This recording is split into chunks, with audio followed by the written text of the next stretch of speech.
Workers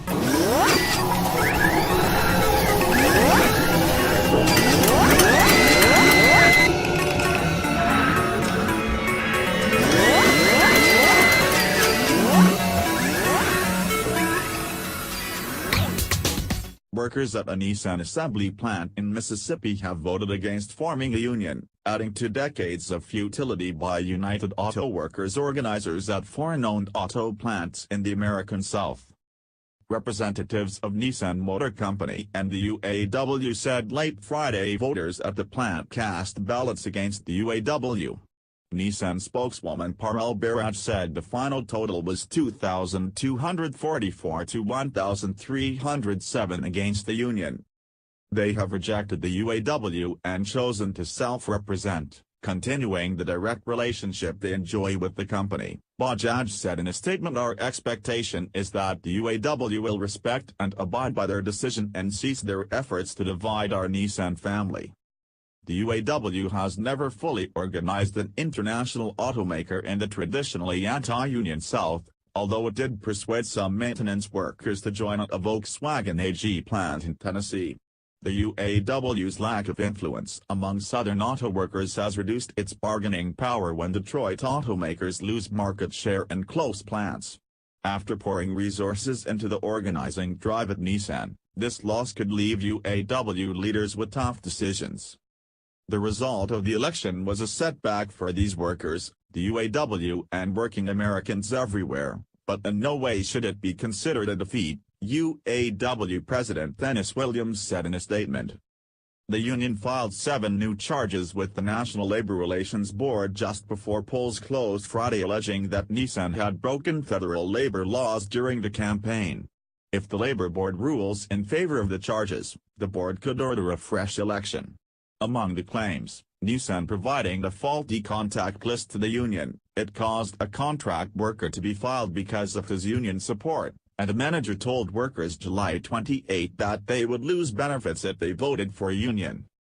UAW Secretary-Treasurer Gary Castell had telegraphed the move Monday, when he alleged illegal activity by the company and said that if the union lost, it would be a direct result of the unlawful behavior. Nissan spokeswoman Parul Bajaj said the company lived up to its obligations in providing the list. She generally denied the other charges. The UAW is again launching baseless and unsubstantiated allegations against Nissan Canton in a desperate, last-minute attempt to undermine the integrity of the secret ballot voting process, Bajaj said in a statement. The Labor Board has already issued a complaint against Nissan alleging other labor law violations that predate the election, but a judge has yet to rule on those. A decision on the new charges could be months or years away. The union also could try to encourage a backlash against Nissan outside the United States, where it has tried to build pressure on the company through unions at other plants and supporters in the French government, which owns nearly 20% of the Renault Group, Nissan's business partner. Nissan has sought to finesse its position against unions in the U.S. while defending its work with organized labor in the rest of the world. Carlos Ghosn, chairman of the Renault-Nissan Alliance, told French lawmakers last year that the alliance has no tradition of not cooperating with unions. Nissan denies breaking any laws.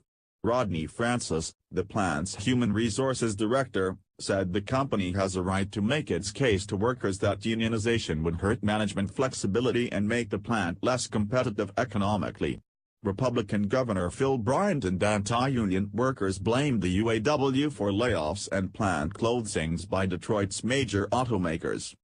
With the UAW, all you've got to do is look at their history, said Tony Hobson, a Nissan forklift driver and outspoken union opponent.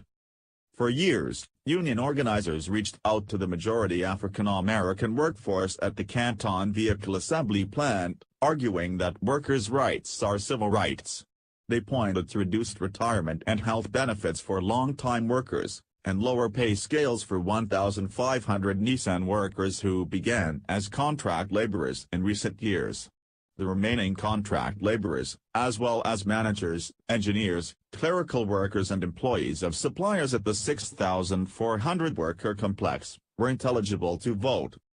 A 2015 study by the Center for Automotive Research found that Nissan paid an average of $44 an hour in pay and benefits, toward the low end of all automakers. Nissan has given pay raises since then. Workers at Nissan's plant in Smyrna, Tennessee, voted against UAW representation in 1989 and 2001, but this was the first election at the Mississippi plant. The UAW also lost a 2014 vote among all workers at Volkswagen in 2014 before winning a second vote among 160 maintenance workers. Efforts to organize other foreign-owned plants in Alabama and Kentucky have never come to votes. Both sides shifted into a frenetic and highly visibly campaign mode after pro-UAW workers filed petitions seeking a vote in early July. Kristen Zitschke of the Center for Automotive Research said that although the UAW was the underdog, odds were unlikely to improve soon, as President Donald Trump's appointees take over the National Labor Relations Board. A corruption scandal involving union employees allegedly taking bribes from a former Fiat Chrysler executive also threatened to spread. The UAW's failed campaign could leave scars. Pro-UAW worker Ernestine Meeks said a co-worker flashed a gun at her, demanding she leave his property during a home visit by union backers recently. Francis said he hadn't thought about what comes after, saying he was laser-focused on the union vote.